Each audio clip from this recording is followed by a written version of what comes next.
Hello and welcome back to episode 20. Big episode of FNtasia. Massive. Now, of course, Levin's not here with us this week, as you may have noticed, unfortunately, but the boys are back to bring it down, and we're starting things off hot. It's a week and a half away from the FNtasia Global Championships. So our first question of the week here is, who are your dark horse picks? Who are the teams who are thinking no one's really got the support? No one's really thinking these guys are the bosses. Who is it, Boop? Hit me with yours first.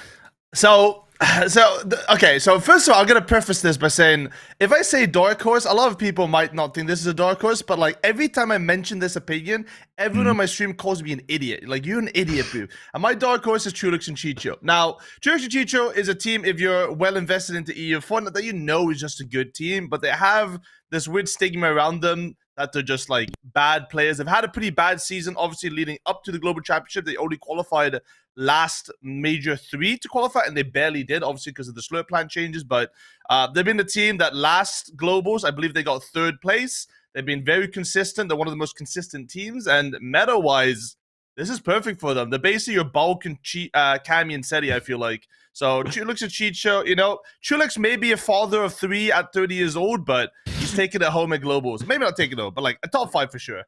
Yeah, I think that's valid. I actually, last week, we talked about whose teams that no one's really talking about, and mine was Trulix and Chicho. We were talking about who we're going to invest in. They're at kind of a low, and if I'm going to invest in a team, Trulix and Chicho was the one last week. I think that's valid. Harry, what's your thoughts? I know this is going to come as a surprise, but I'm going to go Queasy and Thomas as my my dark horse. Bro, one of the DMs looking like what Thomas AJ and Queasy. Like, are they throwing it at you? No, are you okay? No. Honestly, for before this season even started, I felt like for how bad the FNCS was last season, I felt like this couldn't be anywhere near as bad. I felt like you're going to see more FM. We're seeing Thomas actually playing scrims, which I think is a surprise more than anything. And I think as we've seen, and we'll touch on a little bit more, Jetpack's also getting removed. That spot is really nice to play. You have the launch pad for a lot of rotation, so it doesn't actually feel that much of an edge landing spot. You have options to be able to get to mid-map really easily. And honestly, I feel like asking people, most people are expecting Queasy and Thomas to come somewhere between 15th and 20th when I ask people just like in my chat, and I feel like that's so low for where I expect them to come. So my dark horse, Queasy and Thomas. I think it's valid. They're like as low as their stocks will ever really get because of basically last season. And even the season before that, when was it 8th they came, I think? I can't remember off the dome. Triple con Mount Olympus, yeah. That was the one. Yeah. They had a stinky couple of seasons. I hope now that they're locked in that they can actually pop off, because like it's crazy that people have forgotten that these are like, this is one of our best good teams. Players. Yeah. Like, it's not just good players. This is, second in the first major this season. These are literally our A-star teams. These are the guys who were like, oh, they could win any season. So the fact that their stocks are low is crazy. The funny thing is, Harry, is literally Queasy was in my chat yesterday. He was like, bro, our mid games are perfect, but I don't know what the fuck to do in late game. His literal words was, I don't know what to do in late game right now with this meta. So not the most confidence you'd ever have in a team when that's the perception. This is obviously before Jetpacks were removed, so I guess the mid games are even more perfect on top of that. Obviously, I think the big issue, at least what Queasy says, is how they play around armored walls as a team. They're not really a high ground team, it seems like. Even though we put them in that category all the time, but a mid-ground team this season, at least from what we've seen playing in scrims and stuff. But again, they are struggling with what every other team is struggling with. Is like you're going for an aggressive play, you get Thomas HC with the aim, and you just get cucked by an armored wall, and you can literally do nothing about it anymore. So, interesting choice. Yeah. You just got Thomas to have better aim, so he needs to kill him, right? Exactly, before the armored wall. Yeah, that's it. Just get it off, right? I think both your choices, incredibly valid. Now, I'm going to go for mine, which is Clicks and Vino. Now, all 3 of our picks are 3 of some of the best teams in the world. Some of the best. No, they're not cop-outs. So when I was looking at this, I was like, who are really the dark horses? And like the people who, not necessarily going to win, but could come top 10, come top 5, where a lot of people don't really believe in them. Now, obviously, if you ask a Clicks viewer, Clicks and Vino are winning. Oh yeah, obviously absolutely. They're winning the whole thing. But if you ask someone a little bit more in the know, you go, well, they have a lot of flaws as a team. However, their situation off spawn right now is looking juicy. There's contested teams all around them. Currently, Raft has 4 teams. We'll see what that actually ends up being. But the team playing for their forecast is Peterbot and Poyo, who's 4 times conned off spawn. They're completely unconned, so they're going to be able to get to forecast every single game. There's teams contested all the way around them. Like it's set up for them really good. Do I think they're going to win? Absolutely not. But I think this is a team that most people in the competitive sphere would say not the hottest, but has a chance to do really good. And I think this is going to be one that goes up. I agree. I like looking at Clicks and Vino. No, whatever you say about obviously the grief situations when it comes to forecast. I even think without forecast, the early and mid game is so simple. Like it's so nice to play. You get all your spare heals. You have so many teams, as you said, around you. You can get Surge on. Even if they don't get forecast, there's teams at forecast to get Surge on. So it's like it's not even a downside if they don't get forecast too much, right? And I just feel like the way they've played is not going to be that different to how they played last grand finals, where I think if they didn't get grief, there's a conversation they win that grand finals, right? So I think for sure they're going in. Like for me, I agree. Like one of my favorites for like at least top 5. Like it seems like a really, really good shout for them. And it's probably the best opportunity Clicks is really going to get. See, you have an issue. You have an issue here because there's a team that lands right next to them whose name I can't pronounce. So the griefing aspect is still on. You never know if let me see, what is this guy? Keiki and Keichoro. Like if they feel a little bit devious, they might break the vending machine. But yeah, I agree. Out of the 3 teams, I feel like we all mentioned, I think Clicks and Vendo is probably the team I think is most likely to win out of those 3. Yes. Right? Like they have the most highest highs out of everyone because, they'll be the team that is explosive, gets a lot of eliminations, there'll be good momentum. The other ones feel like more consistent teams. Crazy and Thomas, they can have the ups and downs a lot easier. Trisha Cheech will be super consistent, but they won't get the kills. But like Clicks and Vendo is a team that, if any of those teams would win, I think it's them because they have so much space, so much easy surge. I don't think there's ever a period where they're below surge. It just, ego might be the thing that gets in the way of them, obviously, as we saw in scrims yesterday, fighting for Forecast Tower, fighting Peterbot and Poyo. Little Pete, Skinny Pete, he slithered his way into Clicks' brain. It feels like he's in there rent-free and could affect them. But I knowing Vano, I feel like he probably has a calm head about it, and I really don't think they need Forecast Tower to do that well.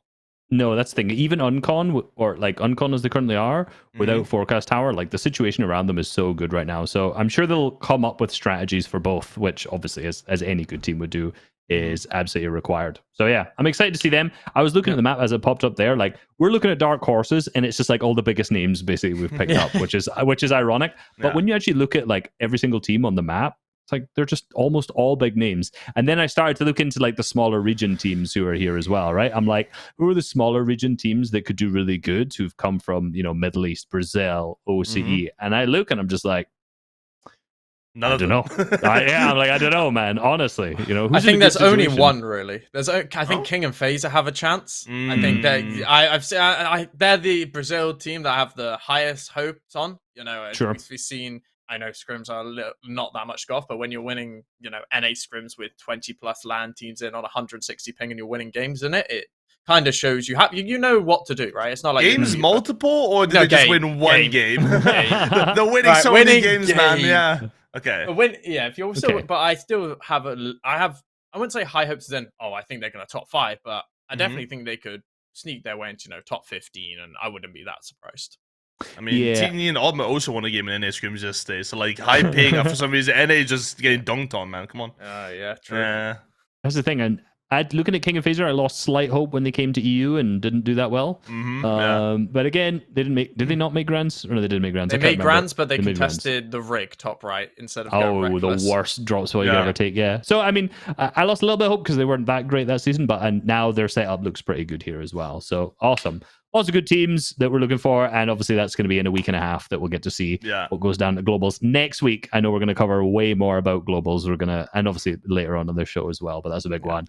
Next on, shout out to everyone who's been listening and whatnot. If you're on YouTube, I thought let's read a couple of the comments. So obviously like and subscribe if you're listening along. Yesterday, now Levin's not here because unfortunately there'd be a really good visual that goes along with this.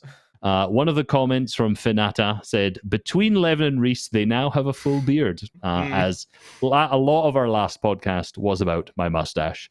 And that was where an area in which Levin is missing the facial hair. So we would do good. I actually wanted to Photoshop a picture of us both together for this. But I feel like that wouldn't be a great idea for new That is why I did not do it. Don't think we want that image on Twitter. Yeah. For reasons I shall not describe. I can't say why, but yeah. I think people get it. Of course, another one which was really good. We bullied Harry a lot. You missed on a really good episode, but me and Levin were going at it with Harry for at least 20 minutes. That was like a 30-minute. A bunch of times. Oh yeah. It was like a 30-minute segment of just like, I said so. It's like, no, how dare you say anything different? How dare you're stupid? You're this, you're that. It's just like, all right, my bad, guys, my bad. Like, yes. Anyway, I mean, I wouldn't say that out loud, but one of the comments from Bacho FNBR said, "Bro, I actually feel bad for Harry. He looks so sad." I had a timestamp, and I did look at it, and you did look sad. Good, Harry. Feel sad, Harry. You deserve it. You deserve it. Someone's got to be bullied on it, and I'll take it. Was there another comment like, "Why are we making fun of the ginger guy? Like, why is it not enough?" Like, that's every week, though. Yeah, we get a comment every week, so of course. Yeah. What was the comment? It was something along the lines of, why are you not bullying Harry more for not being able to grow facial hair when the others can? And I was like, well, there's no need. There's just no need for this comment. Hey, you said it, not me. Of course, leave a comment down below if you're watching on YouTube. We'll read out some of the best ones in every single week's episode, so keep it up. And of course, if you're listening on Spotify, give us a 5-star. Anything less, even if you think this podcast isn't good, give us a 5-star because we deserve it. We put all the effort in. Let's be real.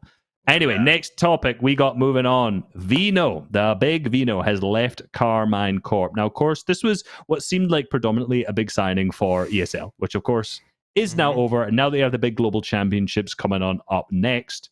There's new orgs invested. What are our thoughts going on here, Boop? Hit me with some of your thoughts. So Veno was in my chat when this happened. Ironically enough, they're always there somehow looking around. Look how popular you are. I know, we got Queasy in the chat. Even Thomas was in my chat yesterday, bro. It felt so special. But Scrimming and watching Boop. Oh my god, he's locked in now. I mean, if you get knocked, you want to get rebooted, you take a little peek, see at the Boopy stream, you can see if the area is clear.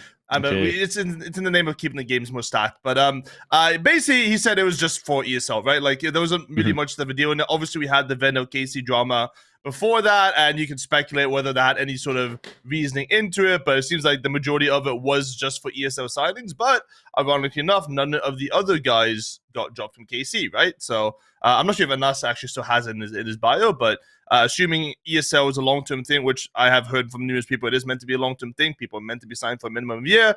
Not fully sure if it's only an ESL dropping, but obviously it gives us the option now and the possibility of other new options. And it would be really nice to get a double exit duo at the LAN potentially. It feels like the most obvious, right? He's already got the signing bonus of the Rolex that he got from Clicks. Like, it's the next step, surely. And apparently Anas doesn't have it in his bio anymore, so Anas is also not in there. Yeah. Okay.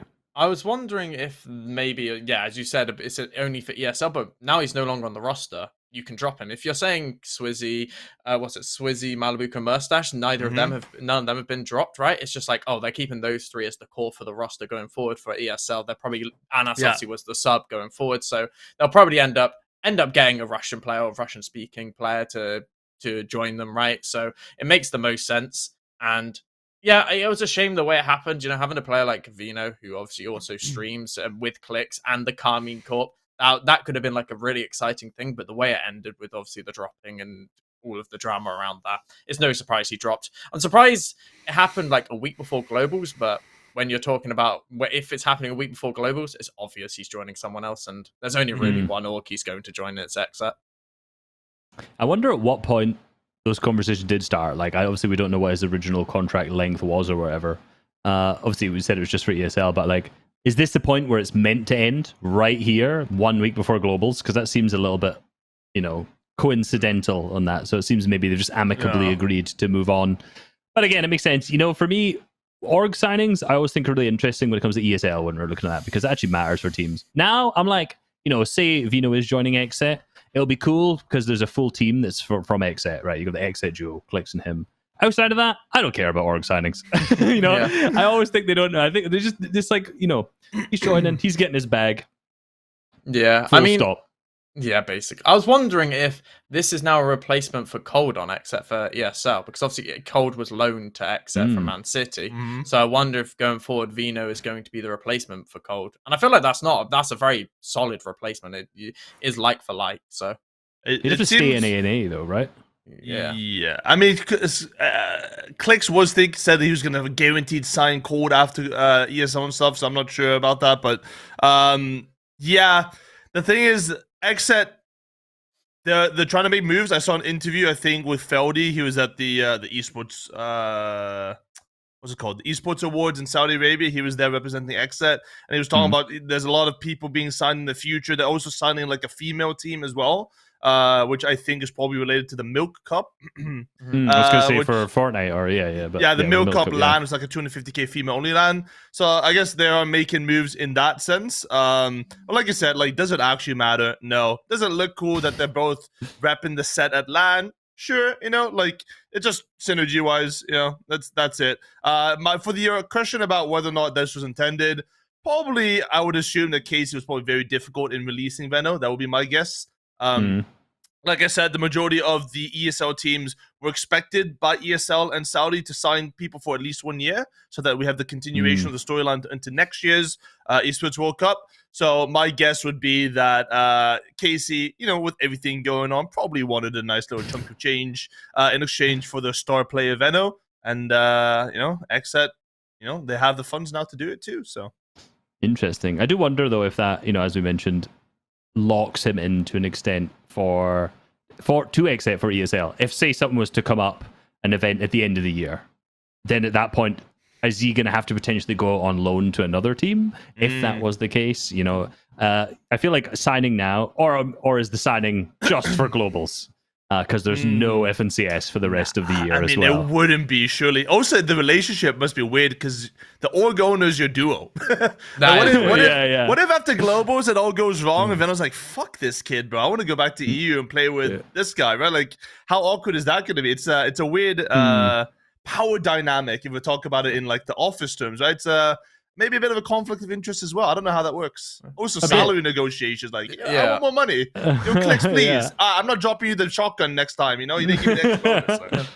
I mean, what's the difference between someone like Archie paying for a duo and Clicks paying for Vino? Like, at this point now, it's basically the same. Like, it's like everyone's like, oh, Vino might come back to EU. It's like Clicks is like, look, whatever, 10, 20 grand a month, how much? Just take that money and we'll keep during. Like, honestly, I'll pay for everything. You don't need to pay for anything when you're in NA. Like, is NA the Saudi Arabian football league of Fortnite? Like, is that what's happening? We're just gonna get all these rich ass NA kids that add revenue, importing the EU players and making a whole league out of it. Yeah. I'm down for it. I mean, I'm down, but it is a weird dynamic that your duo's now your owner. So if things go, hold on a second. Wait a minute. Word that bear. All right. Well, he pays your salary. He pays your salary. Okay. Yeah. He pays your salary. It's just. I think the difference between the Archie situation and this is that Clicks can easily afford it. Like, and he's pulling his weight a lot more. And yeah. Well, yeah. I wouldn't disagree. What do you mean? Well, hold on a minute.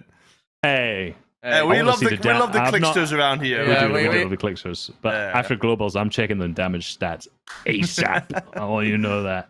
Oh, no. In bigger news from other bigger EU players, Tayson. That's not right. Ignore that. That's not what I want to go on to next, actually.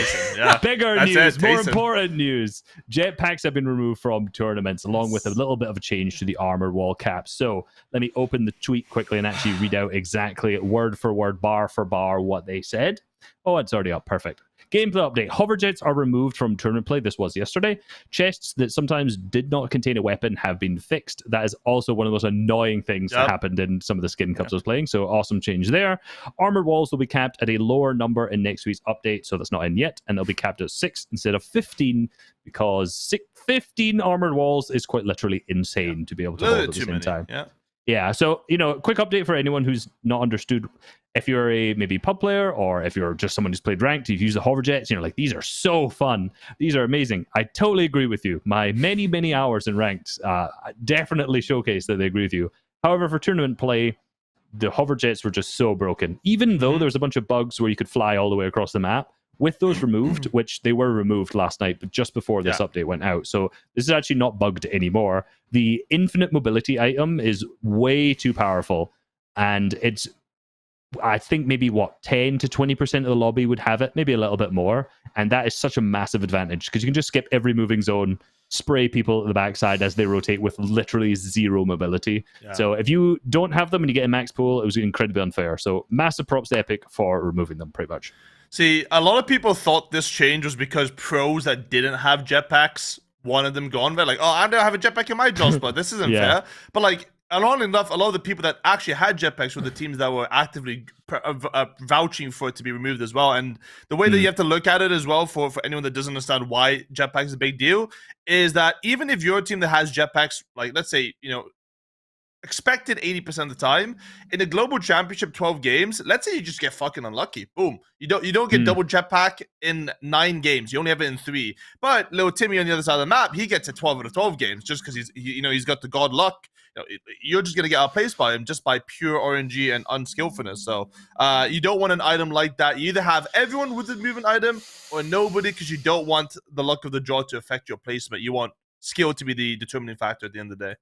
For sure. And I think there's a small group of people, competitive players, who are like, oh, we're just never getting a cool mobility meta ever again. Now, that's not what people are asking. In my opinion, I feel like mobility metas should sort of sit into 2 ways. You either have mobility metas where you have, charges, you have a certain amount of charges on the item you use, or recyclable mobility, like launch pads and bouncers we used to have in the day. So it means that if you don't get them, you're not at such a disadvantage where a team with the jetpacks could dash into first zone, second zone, third zone, and they can rotate at a speed you cannot even compare. If you speak to any team who doesn't use jetpacks and then they get jetpacks for a game, they'll tell you it feels like you're playing a different game. It is like night and day to what you're playing, and you don't realize how OP they are until you're having to not use them. And it just, as you said, it's pure RNG at that point, because you're reliant on getting these insane items that create such a disconnect and disadvantage for so many teams, and it's completely unfair. So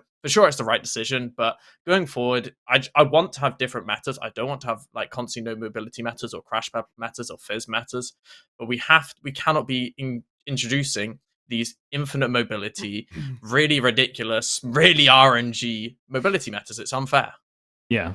What's interesting too now is this is outside of Fizz, like Fizz is basically the only mobility item now. So outside of Fizz, no mobility items in the game. So it's a full zero mobility meta, which people were looking at, say, season 2 of this chapter, which before the wings were replaced back in, it was for the most part a zero mobility, but we had Crash Pad Juniors re-added, right? So every single season this year's had Fizz and Crash Pad Juniors. So now this is the lowest mobility of all. So the impact this is going to have on the actual meta is going to be really interesting for globals, right? Because for globals, say, just rotating around the map is significantly slower. So a lot of the teams on the south side, when they have access to nitro rings and things like that, will have slightly faster. Same if you're on the east side of the map, where there's way more launch pads that you can kind of cycle around. So earlier, Harry, when you were say that Queasy and Thomas have access to the launch pad that's the hill there, and they're in the corner of the map, it's not as big a problem. If they get a Fizz, they can rotate to the north side of the map in a minute and a half, 2 minutes or something like that around Storm, because they're in that position that's advantaged by them. But on top of that, map rotation's one thing, but I love some map mobility personally. But the main thing that's seriously buffed is forecast. And I didn't mention this when we were talking about Clicks and Vino earlier, but now, if you are the team who's always one zone ahead, so you're always able to position yourself in a better zone because you have forecast, in a no mobility meta where nobody can catch up to you at all, that is so incredibly powerful, because you can just keep playing dead side, keep staying one ahead every single time, and you have the freest of mid games. So now the 2 teams who are mainly buffed by this change are Vino and Clicks, and maybe Peterbot and Poyo if they manage to get out of the messy raft situation off spawn and get to that forecast, and of course Eco and Flixie as well, who last season were on forecast 12 out of 12. So I'm sure there'll be other teams looking for forecast too, but I would highly, highly bet that forecast will be a massive factor coming into the global championships. Yeah, for sure. And yeah, you've got Bryson. I've been talking about it a lot this week. Is Vika and Flixie obviously now we'll get onto some of the map changes later on, but without the same freedom they have for forecast, I was wondering if they were going to go for it or not. You didn't know whether they were going to actually fight Bryson bolts every single game. But as you said, if there's no mobility, that advantage you get from a forecast tower is so much more. And if you kill the team for Surge, who is on forecast, that sets your entire game up for probably a top 5 realistically, with how many matches you're going to save throughout the mid game. So I wouldn't be surprised if we see more grief situations and more fighting and more plays towards these forecast towers so that teams can actually set up. But also, I wouldn't be surprised if we see more teams looking towards these launch pads across the map, right? You've noticed, you said it with Queasy and Thomas, a lot of teams around the map. You've got Doom Castle as well, where you have the like the tower, and you have the pad as well, where you can use for north or south side rotates. And I feel like we're going to see a lot of teams utilizing all this map mobility to get further into the map early on, to gain those advantage on teams who don't have it. But even on the west side, right, you have the dashes as well, right? So you can save those dashes for like 50-50 rotates. You gain that advantage there, maybe you don't have in the early game. So it's a really interesting dynamic, because on this map we have a lot of map mobility. I think I was going to say one thing quick there. Yeah. I was just going to say the other addition to that is that now, when you're going back to talking about Vico and Flixie fighting for forecast, there's going to be so many less people who can rotate into third party that. So, the fighting meta will be Surge, the Surge meta will be fighting for a lot of these teams. So there's a bigger advantage for that for a lot of people there. The issue for Bryson bolts this season obviously is going to be like, they're going to be sitting there on the mountain, oh, there's a team there, okay, let's trade Surge with them. Wait, they're getting closer. Wait, they're pushing us. Wait, this wasn't the plan. Wait, they usually just shoot back. That's all they do. They're going to be so confused when Vico Flixie are running up that mountain this time. Like, oh shit, we got real ops up there. Yeah. But I agree. Yeah, from what I've seen so far, we've had like one game so far of scrims, obviously, because Jetpack Scrim moved halfway through, and it makes games more stacked too, because people aren't like cutting ahead of you, beaming you, or when you do beam someone, you can close the gap in half a second. You can just kill them, right? So it does nerf some of the more aggressive teams as well, because they're just used to beaming someone 150 damage, getting on the wall, killing the solo, and then trying to find the duo, because they're not going to have that much of a gap anymore. So games are going to be considerably more stacked, at least in the mid game.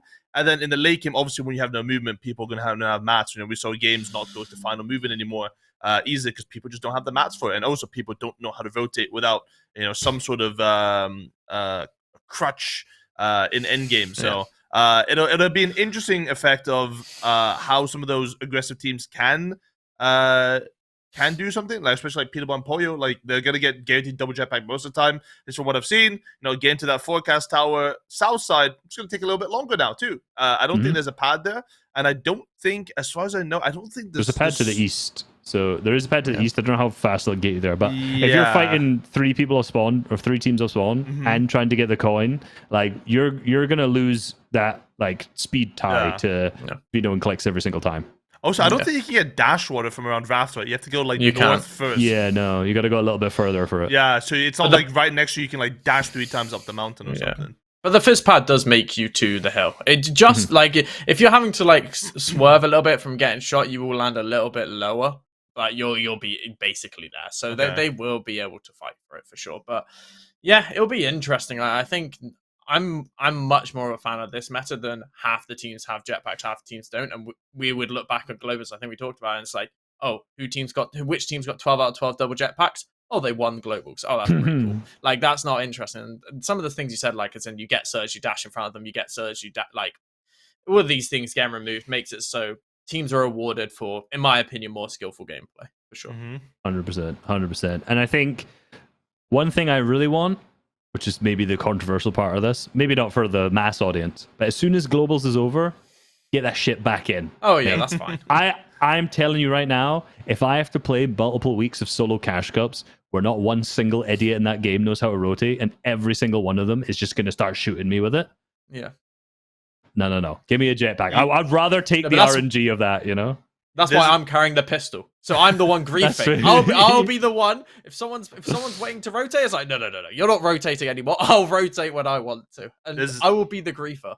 There's a great saying where when you hate being stuck in traffic, you got to remember you are the traffic, and that applies to you as well. V-Sub, you are also that motherfucker that is shooting at everyone on rotate. But it's not, right? It's not. It's like, well, it is, but yeah. I mean, rotations are traffic because it's zone priority of one person at the front. Just it's like if that person goes, cool, the next person can go, and then the next person go, and as soon as one idiot decides he's not going to go, my cash cup is made 10 times more frustrating. So.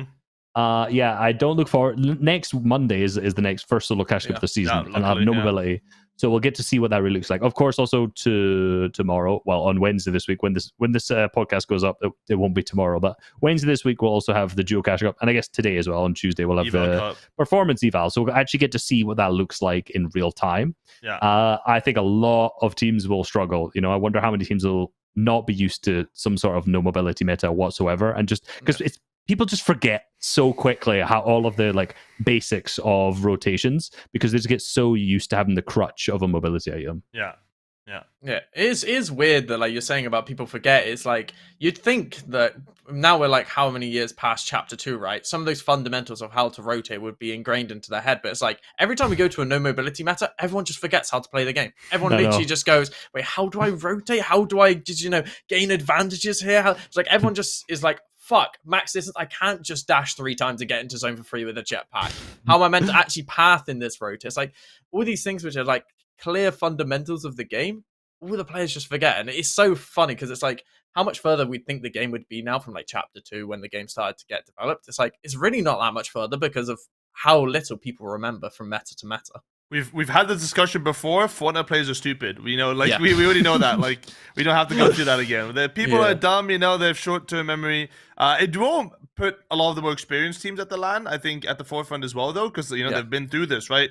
A lot of the newer teams, especially this this chapter, there's been a few things that get you pretty reliant on rotating with them, like crash pads, and grapple blade. Was that this season? The chapter, right? Yeah, it was chapter 1. Yeah, it was season 1. Season 1. Yeah, season 1. So like there is a lot of these guys qualified through those metas, and a year is a long time. So being able to adapt in 2 weeks is going to be very difficult for them as well. Yeah, agreed.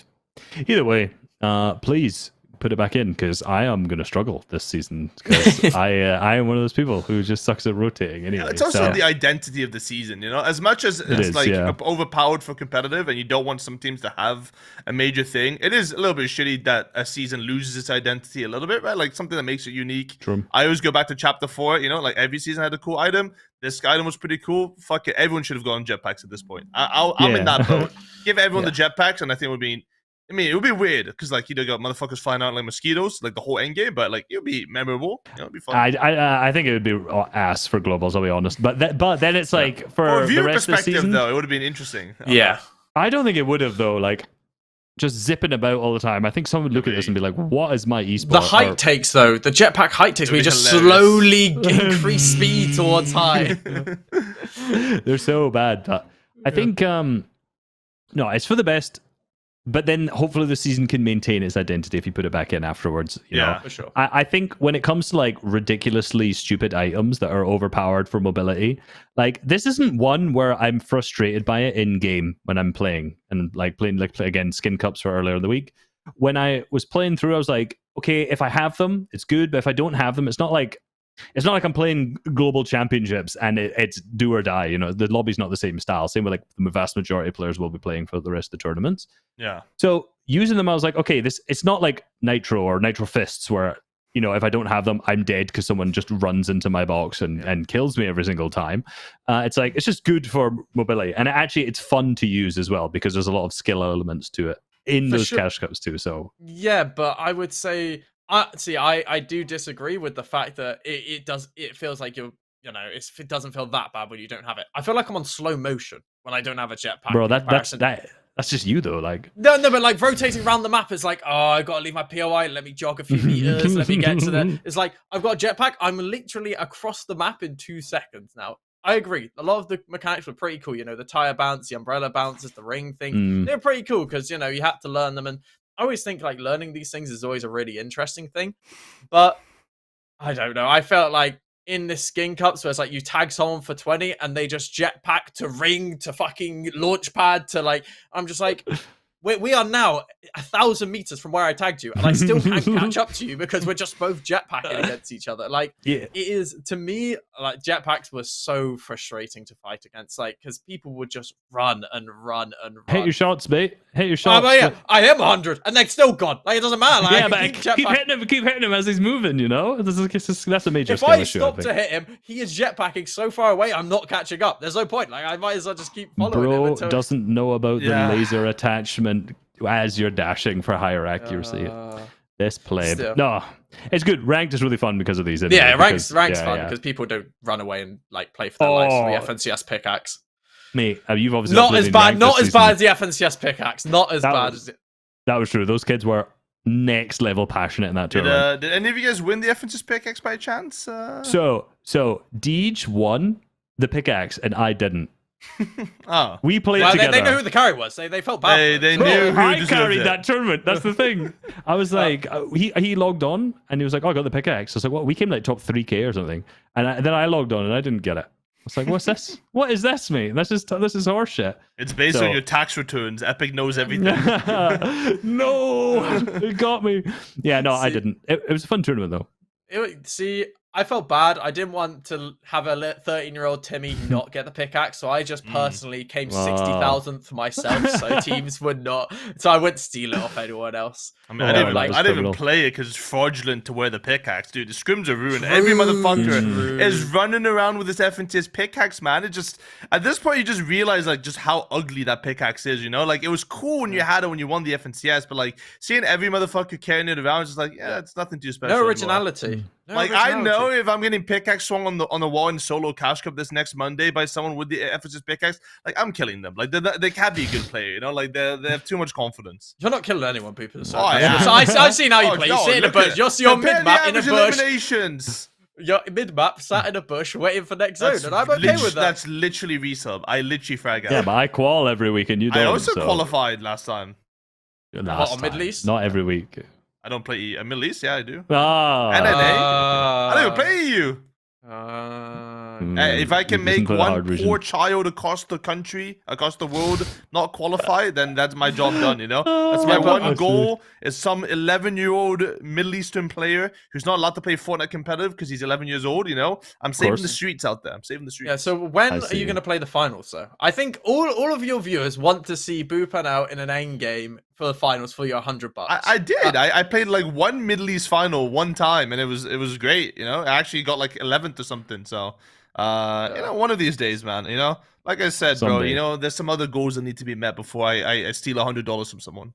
I think we gotta make some, maybe not this week, but for all four of us, we gotta make some form of bet for the season for Solar Cash Cup. There's gotta be. I feel like we need to do, like, in order to make it hyped amongst all of us, we need to do like some sort of like boomer race, like me, Reese, DJ, BloodX, Harry, Levin, all those guys. Like whoever makes money first, we all put something first together $100, and then whoever wins their first game somehow in the next few seasons, we put a pot together of something. Or like a dare. It's just never happening though. None of us are winning. So that money's just lost. Legitimately, one of us would win a game. If we all actually tried, and we all have to stream. Like we all have to stream. Yeah, we would stream, obviously. Yeah, of course. So yeah, I'm down. I'm down for the sign. I would play, if we had like a big challenge and you know it's got a few more eyes on it, then I would probably do it for EU every season. Yeah, why not? All right. We'll figure something out. None of us make money ever. Someone's got to do it, bro. Like I'm good enough. Like I don't know about you. How many regions are we allowed to play? Every single one. If I make OC zero build $100, okay, zero build doesn't count. Obviously, zero build just like but you didn't say that. No, that wasn't part of the rules. Stay there whacking your Captain America shield around like a loser. I generally think like we could all make 100 each week in OC zero build. From what I played last season, that was the easiest money ever. I'm just so bad. I don't say this too often, Harry, but I'm gonna say right now.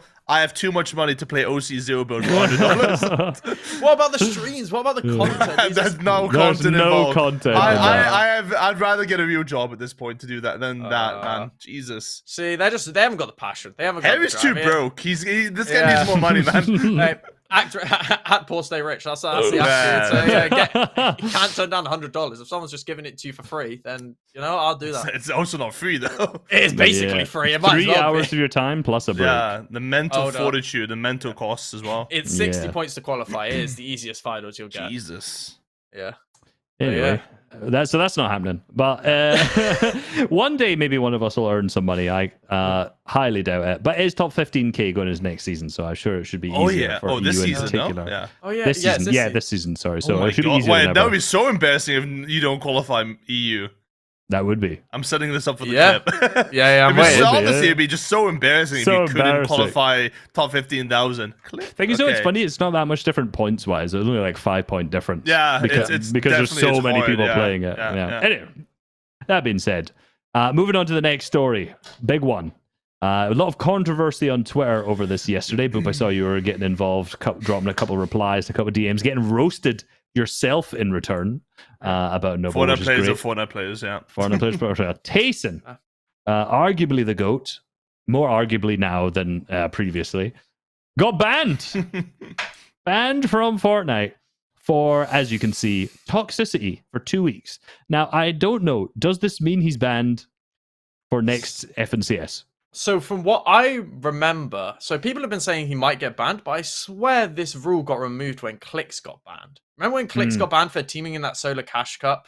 Yeah. And then the next season you could play FNCS because they removed that rule because obviously you're not going to have Clicks missing out on FNCS. I'm pretty sure they removed this rule. The rule is specific, though. It says in a non-FNCS season, it would roll over to the next one. So it depends on what Globals is classified as. Yeah. Ooh. But it's like, I swear that's like an old screenshot. Because I saw that screenshot, but I thought, because that screenshot was added like start of chapter 4, I'm pretty sure that got added. It was after Clips got banned is the one that was updated. So it's like the current or the next one, depending if there's an FNCS season. Realistically, it's OG FNCS. You know, like, does it really care if we missed that? Probably not. Tayson if it would be a win major one, then maybe we could we would be worried on that one. But yeah. Still shitty. Tayson's a chapter 2 GOAT, so like you can't be missing chapter 2 FNCS. Yeah. True. This is time. That would be the most frustrated. I mean, I think the most interesting part is that he's been so demotivated this entire year. Obviously, ESL, he made a tweet before it being like, on to ESL, grind for that, and then we'll see what happens with my future. And now he's been banned for 2 weeks. So I'm sure that probably does not help the motivation going forward. So I feel like the context is required, so people might not know why Tayson actually got banned. So from what I saw is apparently there's more to the story. But for the story that's public right now is that, so Tayson, obviously Swizzy is a global championship qualifier. He's playing with Vanya. Vanya has some visa issues, which we'll talk about in a little bit later on about all the issues for globals. But Vanya has some visa issues because he's from Ukraine, and it's hard to get a visa to America because they think you're going into the country to live there forever for some reason. And essentially, Tayson was asked to be a backup player by Blast, or Blast is the team that runs the broadcast for the FNCS. They work with Epic together, so he was asked by Blast, "Yo, do you want to be a backup player?" Because he placed 15th to 17th on the NAFNCS leaderboard, which meant they automatically qualified to be a backup player. Tayson said, "Nah, we good," and went back home to Slovenia. And now, obviously, that Vanya might not be able to go to globals, Swizzy is looking for a duo. And now, obviously, Tayson doesn't want to play with some random shitter, but now he has Swizzy potentially to play with, which is, a top 5 player for that LAN. And now he's like, now he asked Blast, "Yo, can I play global championships with him?" And according to him and other people that I've heard from, the majority of people at Blast said, "Yeah, no problem, you can play with him." And then apparently one singular person was the deciding person who said, "No, you cannot." And in response to that, Tayson put his picture, which was his Twitter profile picture, a public one, on his Twitter. Like he replied to his own tweet with that guy's face, and he apparently DM'd it to the guy as well. So he DM'd the guy his own profile picture on Twitter, and he replied to his own tweet with the picture of that guy. Twitter profile picture on Twitter again, and apparently that is deemed, according to Blast, doxing was the official reasoning for why he got banned. Yeah, I mean, it's obviously not doxing at all. Let's be real. But it is stupid of Tayson to do that. Like, I'll be 100% honest. Like, no, the question, does he deserve the ban, is an interesting one. Yeah. But fundamentally, yeah, probably. Because I think a lot of these Fortnite players need to learn a bit more respect about these kind of things. So, you know, he didn't say all he did. I didn't know if there's any words. I just saw the tweet in the DM. I don't know if there's any words associated with the profile picture adding on top of that.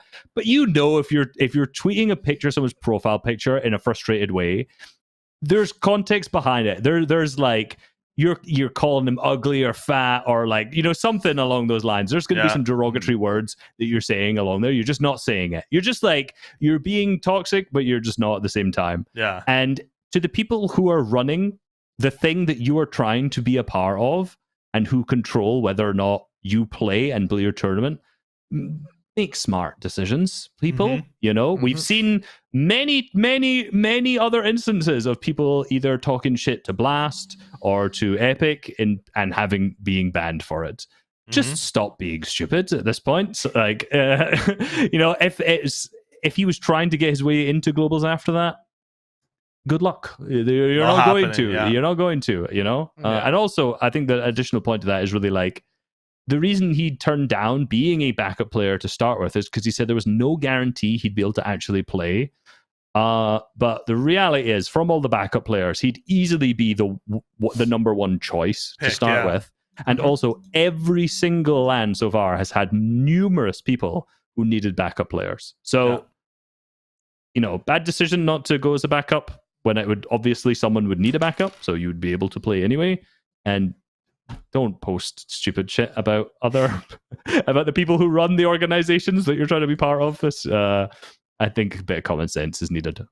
Yeah, you basically said everything there. It's like, whatever you think about, as you said, whether you should get banned, whether you shouldn't get banned, you're asking to get some sort of repercussions for tweeting out someone's picture. Like, you're not tweeting out the picture going like, this guy is lovely. Like, I really like this guy. Like, then you're not doing that. What you're doing is you're trying to be mean to them, or you're trying to be hurtful to them, when realistically, whether you say it's not doxing, but you can absolutely say that you are being toxic without having to say any words which are toxic. You know? If Tayson is not going to get his lawyer and say, look, he was actually being really nice. He just wanted to he wanted to show everyone. I want to show his picture. He was a great guy. I love that guy. Yeah, he's not doing that. Like, it's just at the end of the day, he was asking. It feels like it's a sad sort of like decline for Tayson. Like, it feels like this is like really like bad. As you said, bad decision after bad decision. It's like going to NA didn't work out perfectly for him. Then maybe you wouldn't say that's a bad decision, but it ended up not working out well. Then obviously ESL didn't go exactly how he wanted to as well. But that apparently is like other people not practicing. And then it comes to this, and it's like not going to globals. When it's like, even if you don't have the opportunity, as you said, like, all you got to do is go back to last NA Globals and see how many people couldn't go. Even if you don't think about the E one, just go back to last NA Globals and see how many people couldn't go.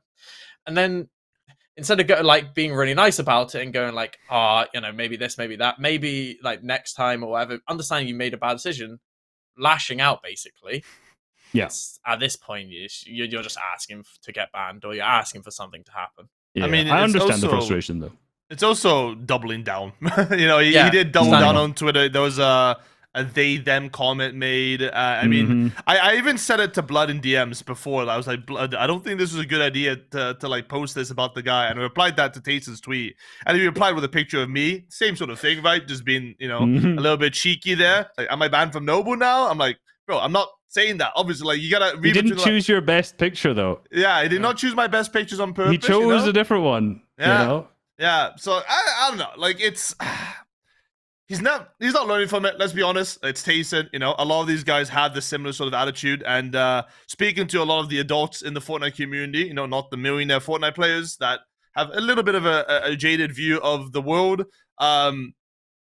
Surprising it hasn't happened before, right? Tayson is obviously the one that's now being made an example of, but realistically, from the shit that people post on Twitter in Hogman's replies and DMs of Evan Kinney, the developer who's very, you know, very outspoken about a lot of different things and personal stuff, and the guy that changed the double movement. A lot of people bullied the fuck out of that man. You know, bro, like, poor bastard, man. Yeah, I don't remember his name. On Twitter.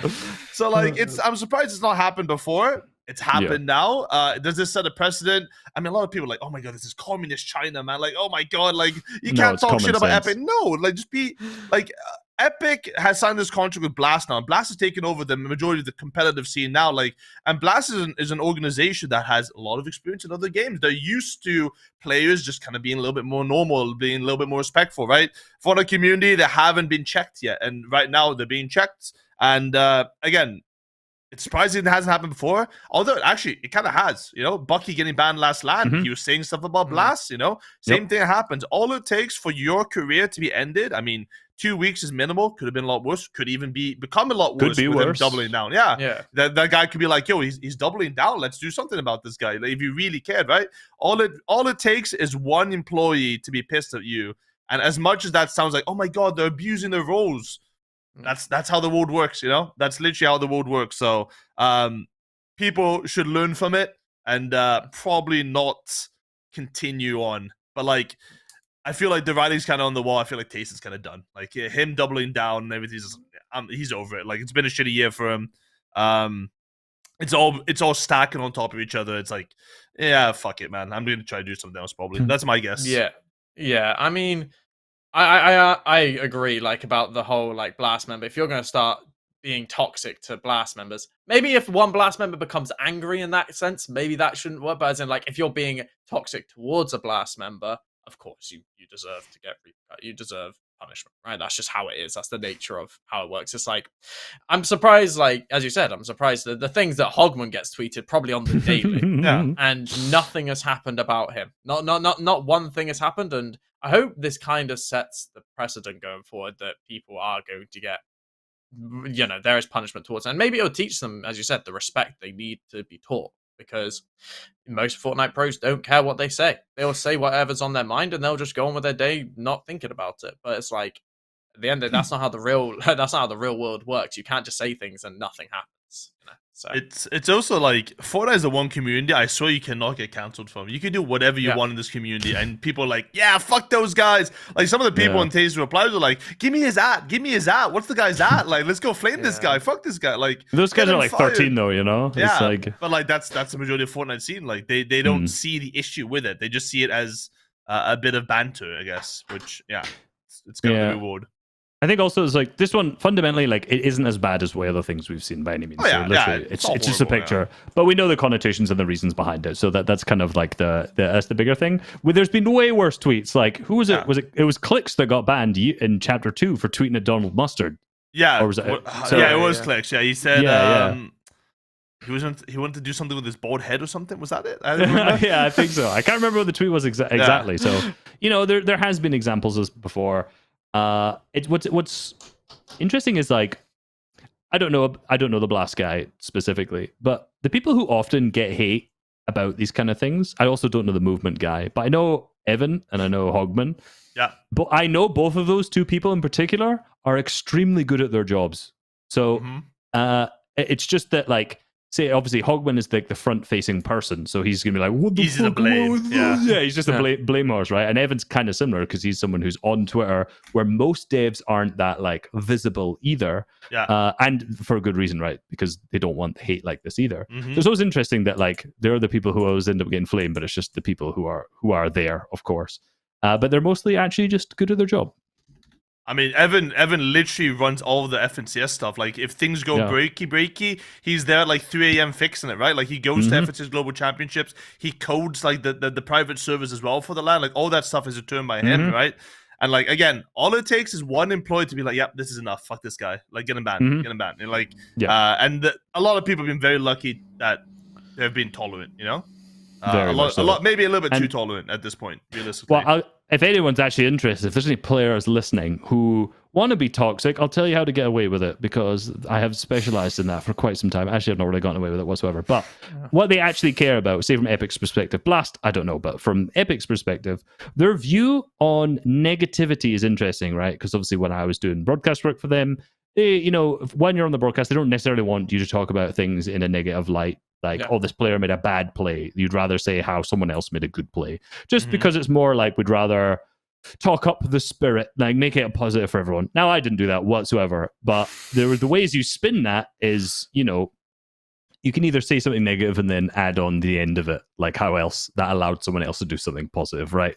But what this actually means for Fortnite players and people who are discussing Fortnite is that rather than just saying this is fucking shit, sentence, full stop, you are stupid, how could you do this, which a lot of players and adults in the scene, by the way, do in the Epic Discord, and Harry, and Harry does a lot on stream. I'll call that's just say not calling people stupid. That maybe not, but saying things are fucking shit. I think you know what, if something's I'll say it. Yeah. Here's the thing, right? Whatever you say during a game of solo cash cup or ranked doesn't count, by the way. Just like those words, you're a different person in that moment, right? Yeah, but exactly, if you're gonna make a tweet in that moment and you're gonna say something's shit, because like say last season there was a lot that was shit. There was a lot that was shit about it. Rather than being like, Epic, you are so stupid for making this pointless meta. How could you think this would fit a competitive meta? It's like, you actually be constructive about it. And obviously everyone's always said for so long, but constructivity doesn't work. That's not a word, but constructivity, but I made it up on the spot. Trust me, it works. It absolutely works. Like, if you've ever spoken to any of these people from Epic or the last bit as well, like, just some constructive criticism goes a long way rather than being like super, super mean about it. We're not all perfect by any means, but you know what I mean. I mean, also recently they've been making changes that people want, right? Like, they've been very involved. I mean, the writing's on the wall, right? With like the rank tests and stuff and all that stuff, the loophole changes, like they're there, they're active, and from behind the scenes as well, they're always communicating about specific stuff. You might not see it, and they might be a little bit too slow, but like that's how a big company works. But yeah, don't bite the hand that feeds you. And that's story. I mean, also look at this meta for globals, by the way. That's one of the best metas we've ever had. It's one of those balanced metas we've ever had. Sure, maybe a couple. Barely any tweaks actually now after this. And I guarantee, like the season being like loot pool being designed around the fact that globals is coming that's a massive thing for Fortnite to do to start with, which I think a lot of people don't get. But anyway, we should probably move on to the next topic so I can hate on Epic to balance out this positivity that I've been giving them. Continuing the globals talk. Visa issues. Oh my goodness. We're hosting an FNtasia Global Championship in Dallas, Texas, Fort Worth, America, and Dickies Arena. Oh baby, Dickies Arena. Get me a Dickies, baby. Oh my god. All right. One of the things that from 2 years ago. Yeah, I know. They weren't watching this one already. One of the things that the FNtasia Invitational, which was 2 years ago, which was essentially, if you didn't know, the same thing as Globals, but with a different name, it was also hosted in the US. And the issue with getting Fortnite players to the US is it's incredibly difficult to get them through the borders to start with. Now, this is particularly true from players from specific countries in the world. South America, there was a lot of problems when it came to the Invitational 2 years ago. I've already seen, I think, 1, maybe 2 at least players have not been able to get there from South America this time. The Middle East, because the US does not like those guys. Asia seems to be okay. I'm not sure. I've not checked all of the people. And of course, Ukraine and Russia seems to also have a lot of difficulties. So as we mentioned earlier, the biggest one that we are missing out on currently, of course, is Vanya from Ukraine. Now, so I just want to quickly interrupt. Gentlemates have just made a tweet about Vanya. From the reactions, I don't speak French, surprisingly, but from the reactions, does not seem good. Yeah, Nikov just tweeted a sad face. Yes, so it is looking like Vanyak will not be refusé par l'autorité compétente, okay? Yeah, we don't speak French.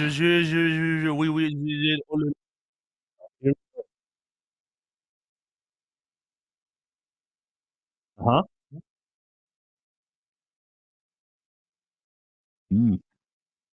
Okay. Okay, so this is our producer Quartz, who is also good thing Quartz speaks French. Yeah, this is perfect. There we go. But yeah, so that is breaking news whilst we're doing the podcast. But that is such a shame. I mean, for a team who I would say is probably been the best EU team this year, if like one of the 100%. Best EU teams this year, to not even get to be able to go to global championships, it's just such a shame, right? And going forward, the procedures that are in place or where they're going to host the LAN and everything like that there needs to be a bigger sort of thought going into it than just, we're going to do it in America, and if you can't go, fuck you, basically. Because this is now back-to-back LANs in America which have had these sort of issues, and to be honest, it's just not fair at all. Yeah. I mean, Yeah, we could have seen this coming very easily, with the last year as well having some issues for the Russian guys as well. Like we knew this was going to come.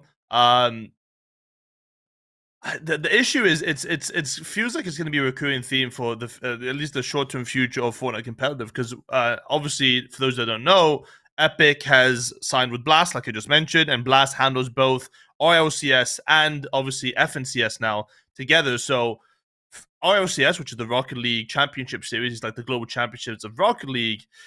As much as people hate to see it, I think that's a more popular game in terms of streaming numbers and obviously ticket sales in comparison as well. So that probably has the forefront when it comes to picking where the land is, and there's no minority regions as much in that scene, I think, compared to Fortnite. So they have, usually the forefront, or at least I would assume the forefront pick of where the land's going to be hosted. And looking at the history of where these lands have been hosted before, it's been Texas twice right now. It's been New York. It's been a bunch of different American cities, and I think it's been hosted in Europe twice, once in London and once in Amsterdam in the last 10 or 9 years or something like that. So it's going to be something that's going to be happening continuously. And the main thing that I think just sucks about it is that it's meant to be a celebration of all the seasons, all the seasons and all the regions. And now we have situations where, we even have a whole ass Middle East team being replaced, Rising Ages are just the Middle Eastern now all of a sudden, because 2 Middle East pros are basically gone because they just don't get a visa anymore. Yeah, my favorite Middle East team, Rising Ages. I've always been a huge fan of that. Yeah. They dominated the Middle East so many times from America. It was crazy. I think I'm not sure that I'm locked in on this tweet with you. I don't think they are 100% tied. And even if they are, I don't think that necessarily means that the Rocket League takes precedent 100%. Now, I think they'd be tied financial issues, yeah, because if they're going to host the same equivalent global championship for both games, it does make sense to have them in the same place, because you can use the same arena for setup for 2 weekends running. Cheaper, absolutely, yeah. So it's way cheaper, right? But I don't necessarily think that means, we have to do it in the US every single time. I think that's like the one big thing about hosting an event like this is just cost for yourself. Now, costs, obviously, Texas is a relatively cheap part of the US comparatively to a lot, but there's also a lot of other cheap parts of the world that are easier to host in. Like Denmark, not necessarily. That's not a very cheap place to host, as was last year, but that was home where Blast is home. But like so many different parts of Europe are cheap to host in. I saw people mentioning like Poland, for example, super cheap place to do. A lot of people will be able to get easy for these players to get visas to come into as well, for the most part. Now, if you're going to fly people all around the world, you have to get visas. So there's always going to be some issues regardless, right? Like it's not an issue that's void if you just go to a different country and host it there. But it's really about what's maybe the easiest, but also makes sense financially. From what I would say this year is like, this is like just an unacceptable amount of people not getting in. Do we have like a number of people who haven't gotten visas? I believe the number right now is at 7 or 8 players. Ooh. And that's 10th of the lobby. And I think that's 4 out of 10. There's 4 out of 10 people from Middle East, or actually Middle Eastern. Jesus, right? Okay, it is crazy. Yeah, we are having 4 players from Middle East. Obviously, an EU team qualifying Middle East, that happened. Four out of the 8 of them not being able to go. That is unacceptable. It's basically you're getting rid of a whole region at this point. Right, and should have been OCE, man. Fuck.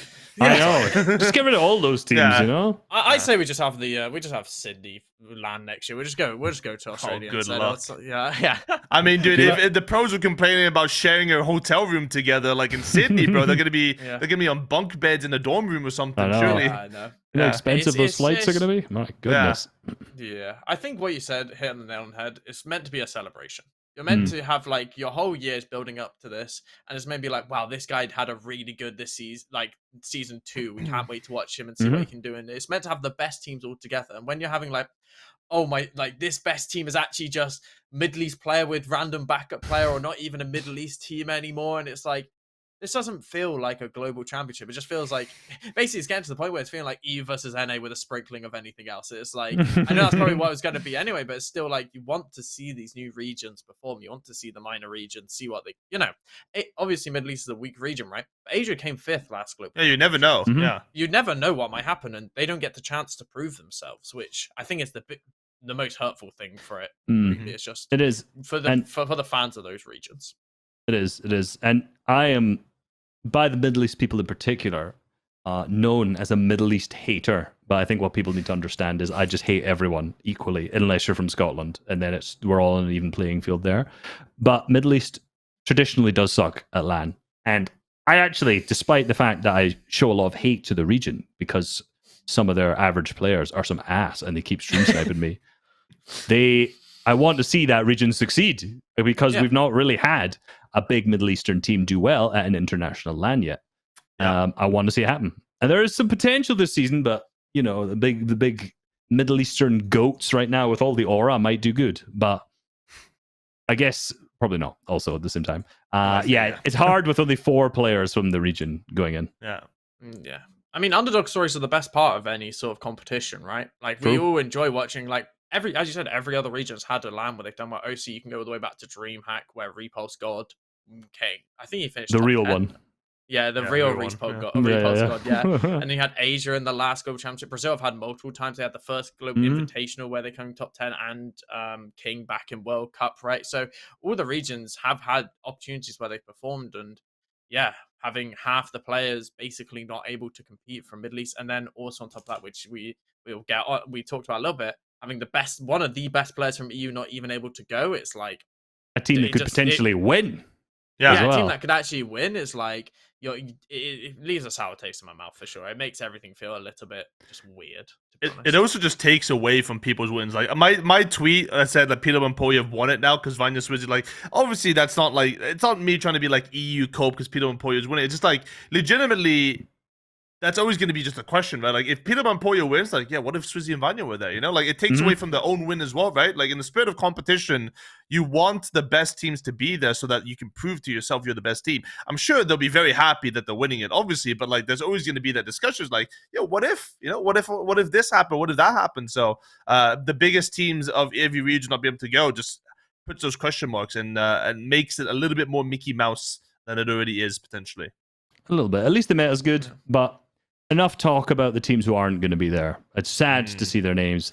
Let's talk about the teams who are going to be there, and let's have a look. I want you to run through some of the scrim stonks we've seen so far. Of course, the meta has just changed a little bit, like we mentioned. Well, not a little bit, in every way with the removal of the Jet. So we've only seen one scrim game so far. But who are some of the teams that are looking good in the scrims leading up to the Global Championships? All right. So there's a bunch of teams have played various amount of scrims. I think the most played team so far in EU, at least, is Cammy and Selly and Trulix and Chicho. I think they have a unsurprisingly record amount of played. I think the last time we checked, they had 12 sessions played. That's individual sessions, not games played. So that means that they played 12 times 3, which is 36 games since the season came out. I don't remember when the season came out, but someone could probably tell me when the season came out. So a week and a half ago, maybe? We played 36 games? 2 weeks. Damn, 2 weeks. I guess 2 weeks? Something like that, yeah. I want to say 2 weeks. So that 36 games in 2 weeks is pretty impressive. And that was on August 24th, so 3 days ago. So they probably played even more since then. So Cammy said True Sheetra Scrim Grinders. Amongst other teams, Giannis and Pixie are some of the teams that have been playing a lot of scrims. But in terms of the stonks, I feel like 2 or 3 names do come to mind that we do recurringly see. Let's hold on for a second before I want to get a couple different versions of stonks here, okay? Okay. I want to see who right now is a high value stonk first. Who is worth a lot per, like the highest price per share we're going to talk about. Then after that, I want to see who's a low price per share, but could blow up. You could get some skyrocket going on there. Okay. So who's the people who are a high price per share, the people who are dominating the scrims right now? I see. There's not a name that I would say is dominating right now. It's there's no like persons like, okay, they're constantly at the top of the leaderboard. I mean, if you in terms of like player aura, if you want to use that word, compared to perception, I say Janice and Pixie is definitely up there. Obviously, they are contested at the LAN, which they're not going to be contested in scrims because there's no other team that lands over at Redline Rig. So I think Giannis and Pixie stocks are very expensive right now, and with good reason, because they're a team that has done very well in this past few seasons. Giannis and Pixie plays 4th last FNtasia Global Championship. So with this form coming in as well, he's a fragger. He goes crazy. It's perfect type of meta. The other team, Trulix and Chicho, I feel like is the Balkan superstars who are the most consistent team right now in EU. You can put Cami and Seti in that as well, but Cami and Seti a little bit less. I feel compared to that of Trux and Chicho. In comparison, Trux and Chicho played every scrim session together. Haven't seen a session where they haven't played together. For Cami and Seti, Cami's been playing a few sessions with Rise, for example, so not fully invested. They do play multiple sessions, but not always together sometimes, which is an interesting to know. In terms of the undervalued people, I think there's only one team that comes to mind. I think that's Prism and Casper. Prism and Casper just won 2 games last night in one of the most stacked lobbies we've had in scrims. There's 17 global teams in that lobby of various regions. The Joss spot at Globals is looking insane. They're at the old Mongo Savage Joss spot. So much space. That's the resub and Destiny's Jesus drop spot. The resub and DJ Joss spot. Yes. So much space at that Joss spot as well, especially in the sort of surge meta that we have right now. It's not really a surge-based meta. We do see a bunch of Trulux mushrooms, but a lot of people are just running around and beaming people. So with that much space and the scrim results, Prism and Casper, I think it's a team you should really look out for because no one expected them to qualify Globals. And now the scrim results are also looking pretty damn good for them. Interesting. They're also like, they qualified Grands the season prior before as well, and then were one of the teams who just got randomly disqualified with absolutely no reasoning. So it's like they have been on more of an upward trajectory going in. I also think that the jetpack removal is obviously going to really benefit them because that drop spot. The reason me and DJ end up moving away from there is because it has 0 Avengers chests and a very small amount of chests to start with. So, you're really not giving yourself the best chance to get jetpacks. Now with them being removed, that drop spot gets even better because they have the ability to get free heals. They don't need as many chests because of all the slurps. So, yeah, I think they're definitely a good pick. I like that. Yeah.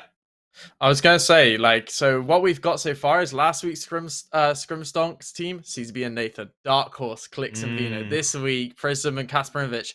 Is the UK back? Are we back? This is what I'm hearing here. We're hearing UK dominance is coming back. After the embarrassment of Euros, you guys have to have something, right? Surely. It's just too soon. Come on now. But no, on Prism and Kasparovich, they've been a team over the year, probably one of the biggest, sometimes you have the most improved award, right? From the start of the year to where they are now, it's insane the development they've been on, right? If players we had never heard of at the start of the year to players now, as you're talking about, winning multiple games in a stacked scrim session, which doesn't mean a lot, but in global championships, it just shows that they might do something in global championships, especially with the jetpack removal. I'm excited to see what they have. I'm excited to see what they can do for sure. The Global's PC might also be better than Prism's PC at this point. Who knows? Yeah, true. He did finally get the upgrade after his first Grand Finals, but still, he qualified on an I3 to Grand Finals. So for anyone here who's saying I can't do this, I can't do that, Prism's qualified to a Grand Finals on an I3 PC, playing basically 60 FPS, and Kasparovich won a game in Heats on a laptop. Oh my god! At the end of the day, it doesn't really matter. Their skill shows depending on what they're playing on. So I'm excited. The game is the game. The game is game. Doesn't change depending on your FPS, right? So yeah, it's gonna be good. I'm looking forward to them for sure. Cool, I like that. Okay. So we're saying we're looking at the teams who are grinding the hardest in EU, Trulux and Chicho, Cami and Seti. 2 teams again who also will definitely benefit from the jetpack change in the current meta, and if they're well practiced. Interesting, because Cami and Seti have struggled a lot this year. Generally, it's been very disappointing to see. I'll be completely honest. As long-term Cami and Seti fans, I'm sure all of us here probably are, and most people in the community probably are. Of course, one of the best teams in EU. So I hope the grind pays off for them as well coming into Grands. Now, I think Harry, you have a game for us, a top 4 game lined up, ready to rock and roll. Obviously, we have been doing the top 5s, and I was going to take over from 11, but couldn't even get a top 5, so I'm already failing at the first part. But we got a top 4. So, are you both in? Let me in the chat. Open up. I mean, Mitchell, we didn't even say 11 isn't even here. I feel like we didn't say I said at the start. Yeah. He's not here. So. He will. He shall return. Just couldn't make this one, unfortunately. Yeah. Okay, let me know when you are both in, and I will let you know the question. I am in. Code is in. All right. Get ready. So for the question is, which 4 global championship players have the most FNCS wins? Ooh. So Oh. Now you see why it's not In a top 5. order, because okay. You can do order. It's just which 4 players have the most FNTS wins. What did Tayson come to mind first? Yeah, I know. Same. I'm like, oh. I'm trying to surely. think. Okay, no Miro, no Tayson.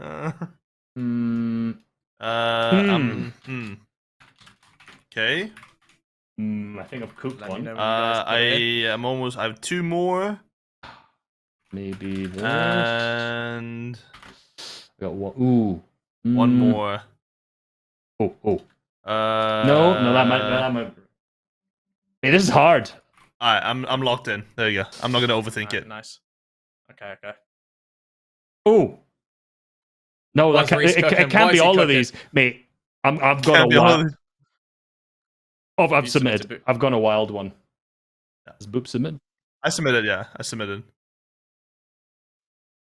Oh, few technical error. Don't Uh-oh. worry. We might have to send them to. I can send them. I'll send them real quick just in case. That's fine. Few technical errors, guys. This is why 11's the host at the end of the day. Okay. Let me Just Boop or me. Just Boop or me is refresh as Yeah. well. Alright. Both of you. Oh, I've forgotten them. Right, I'm refreshing. Okay. Just give it. Who's my third one? Oh yeah, there you go. That one. Okay, that boom. one, Okay, that done. one. Submitted. I've submitted. Let's There go. we go. This All right. list's all over the place. This. Hey, Alright, we're new so- podcast. These things happen, you know. Yeah, Like, Yeah, right, it's episode 20. Who's Uh, first? We'll put Reese first. Reese, go on. Tell me your 4 players. let me see them because I've just forgotten the order. There we go. Cal Gamer number I forgot about 1. Middle East. The Middle East GOAT. This guy won 2 in a row. I can't remember how many he's won before that, though. I feel like it's at least 1 or 2. So I think that should be a solid pick. Peterbot, I put that he's got 3. I feel like there could be more that people are higher. Oh, Cammy, you're cooked. I put wrong. Alex, I put Cammy, and I meant to put Worthy because then I could get Alex and Worthy in the same one from OCE, Okay. who've won 4? 3? I don't know, man. I was like, put the small regions. Surely they won more. Alright.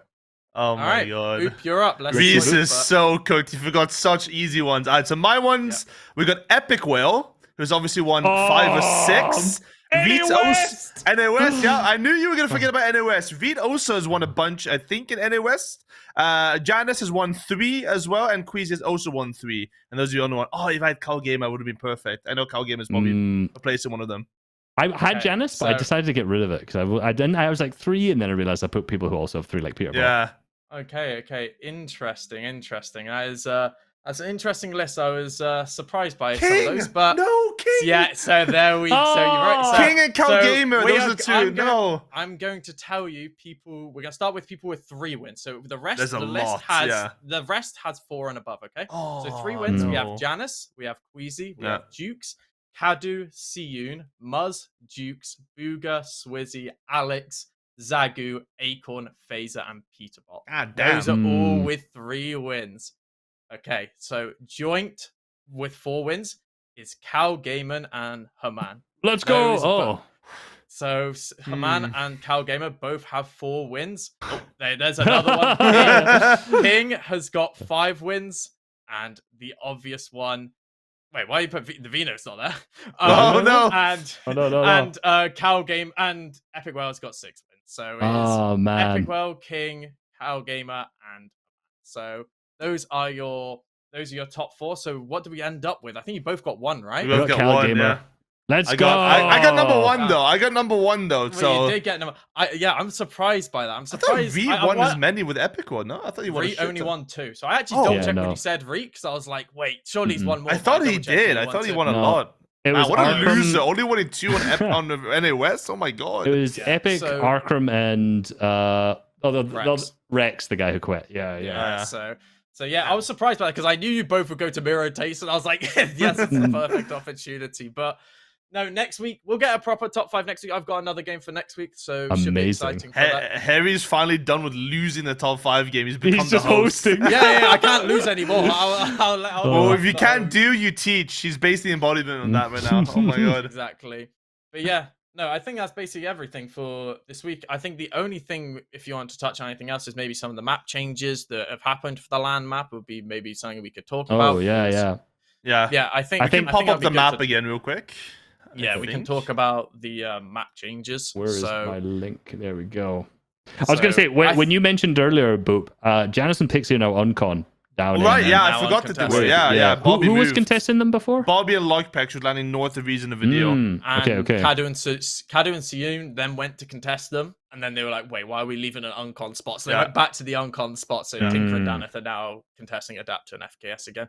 I think the biggest change, around the map, and they're doing a little world tour around the map at the moment. It's Chapantini. Yep. Yeah. And what this is kind of telling me is, I don't know why I'm getting this feeling, but are we getting a TD strat on LAN? Because at this point right now, it's like they're changing so much that I'm so not sure. I'm not convinced that they're going to go Underworld, right? There's no way that they've just like, you go a week to Reckless and you're going to go for like 1 week prep to Underworld, right? I'm just not sure that's going to happen, but I'm more certain they're going to either go back to Nitrodrome, contest Nitrodrome, and just deal with it, or we're going to get a TD strat on LAN. And either way, I'd be very excited to see it. The thing is, I was never convinced they were actually landing on Vico Flixie. The funny thing is, when we had some easy issues with pings as well, and KXR, of course, tweeted, "Oh, pings will also not be able to go," but he put a very small asterisk saying, like, "Yeah, it's not determined yet because he still has his interview." Like those sort of things. Teeny tweeted out, like, "Wait, is this confirmed? Is ping not going to the LAN?" Because he was already thinking about going on the world back then already. I was like, "Dude, there's no way he's landing on Vico," and I was right. I mean, he looks like he wants to land left side already. For what we saw in scrims yesterday as well, at least in NA scrims that he played, and some of the tweets he's made, he's landing left side of Underworld currently, which means that Michael and Job have a big job of landing on Chapantini and fighting them potentially, which is scary for them. Yeah, I mean, obviously, experienced players landing in the middle of absolutely nowhere and managing to get a strat and make it out work. But I also still wonder if obviously this drop spot change was really when jetpacks were still in, because obviously there's so many Avengers chests in this area, and now they've decided, obviously that's changed, so if this is legit and they did genuinely decide to switch this POI, are they now going to be like, well, now it kind of sucks, so do we just go back to where we originally are good at again? They swapped after the jetpack changes. Yeah, they swapped after, which doesn't really make. Yeah, he said this is because jetpacks got removed. We were waiting on jetpacks to be removed. He said, which again, the justification there might not be fully true, but the only logic behind it is getting the dashes from the dash water. Yeah, to be able to do things with that, right? But for sure, I'm not convinced by this change at all. I think the most interesting thing for me, and I wonder what's going to happen, is actually something no one's talking about. Malibuca and Murstache. They're obviously contested restored reels because of the jetpacks, right? Are they just going to stick it? Are they just going to stick contesting restored reels? Are they going to stay there and just firm and go, like, it's a decent spot. It's not the best spot in the world, but there's not really a lot else you could go, right? I'm thinking, like, maybe you go Redline Rig and Janice and Pixie move back to Brawlers or something along those lines. But I don't think really there's a lot of options for them at this point. I mean, Alex and Worthy have had a bad history of spawn fighting. Last Globals, they had some issues against Moneymaker and Fnayan. This season, they lost against Cease off spawn, So definitely not the best experience in terms of spawn fighters. Malibu and Murstache, similarly, they've had a few times being contested, but not to the greatest success you would assume. Malibu obviously losing to Canada at LAN last time as well, But they have experience in doing that. So does Alex Worthy, but I think this is a bad spot for Alex Worthy. I think they're definitely looking at landing somewhere else, but who knows where. And again, I've talked about Malibu and Murstache for years, and the exact same storyline, the same every single time. When they're conned, they probably win 50% of the games off spawn, but in those 50% of the games, they usually absolutely cook. Global championships, obviously it wasn't Malibu and Murstache, that was Malibu and Thomas, so it's not really the same situation where we can say it's a standout, but it's like every time they've been conned, they've done good. And if you're Alex and Worthy, that's just demoralizing, because you're going to still get if you win 50% of the games of spawn, which is a big ask, quite frankly, against Malibu and Murstache still, they're still going to outplace you so hard. And this is not a spot that's worth fighting for, as we saw with Trulex and Chicho 2 seasons ago? Wherever it was, or 3 seasons ago, where they landed here in one of the qualifiers and got wiped by not so great players. You want my wild prediction here for the LAN for Chapantini? Yeah. Landing on Camiseti. That's my wild prediction. Ooh. Could you imagine? I mean, that was a big storyline, right? After this grand final, was like Camiseti being weak or spawn. They've gotten away with it now, right? I don't know, man. It could be a cook. All right, so your prediction is contest Cami and Seti for Chap and Teeny. Yeah, that's my Reese, guess. Reese, what is your Surprise prediction? con What are Cami Chap Seti. and Teeny going to do? Let me reopen. I actually, now that you said that, I'm not even gonna lie, that even makes sense because them being weak off spawn is obviously, it's very obvious after getting cooked by a couple console kids last season, and those console kids still did relatively well out of that being cons. For the level of players they are in the grand finals. Let's be real.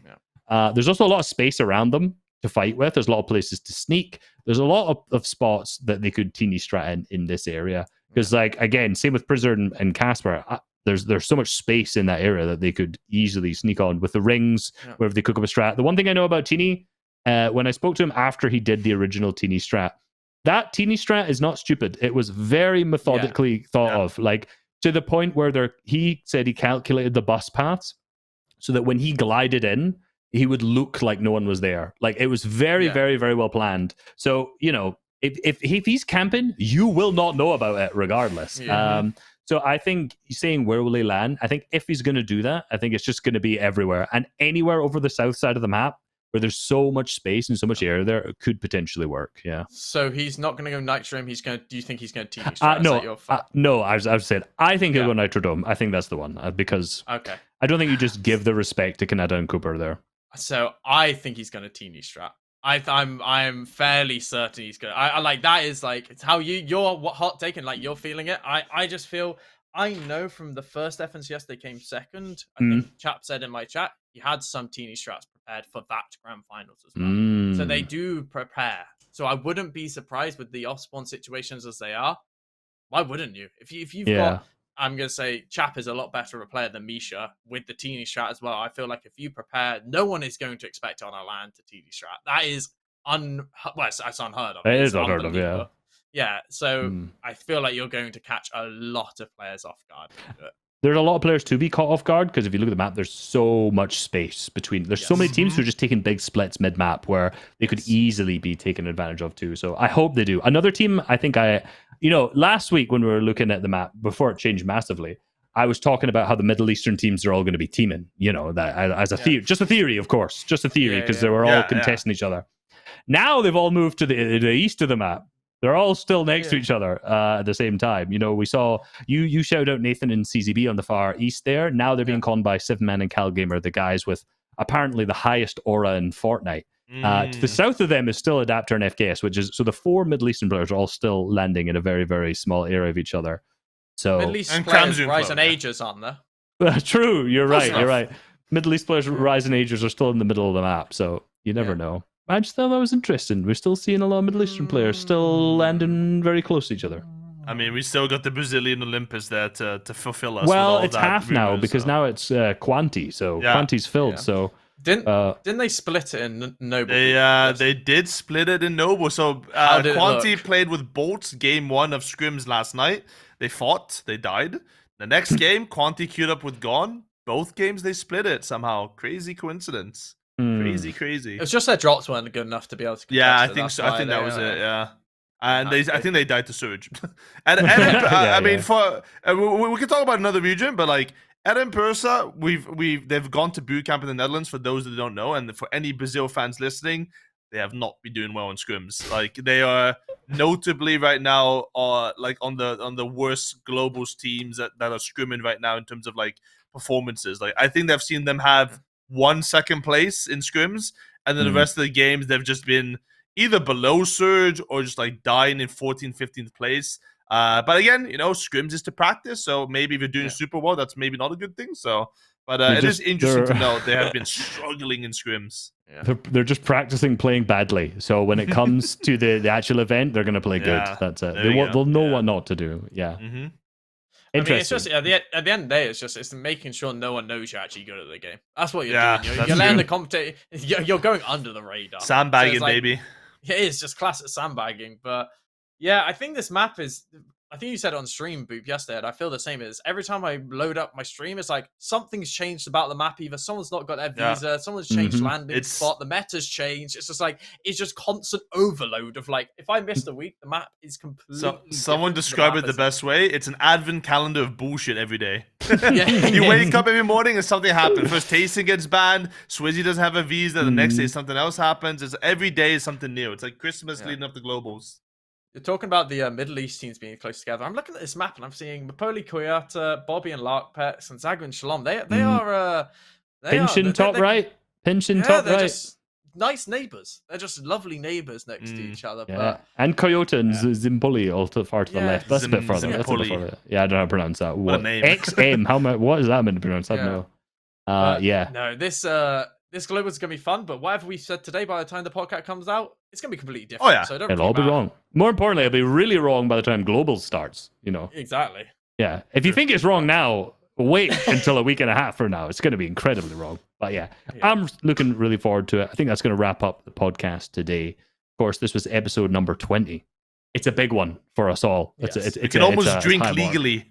We can almost, well, we can in where we're from here, of course, of course. Don't forget, of course, if you're watching on YouTube, like and subscribe. Comment down below. We'll probably feature it next week. If you're listening, if you're one of them audio listeners, thank you. Appreciate your time. Give us a rating if you're on any of those that you can. And of course, thank you for listening in. Peace. Bye-bye. Bye.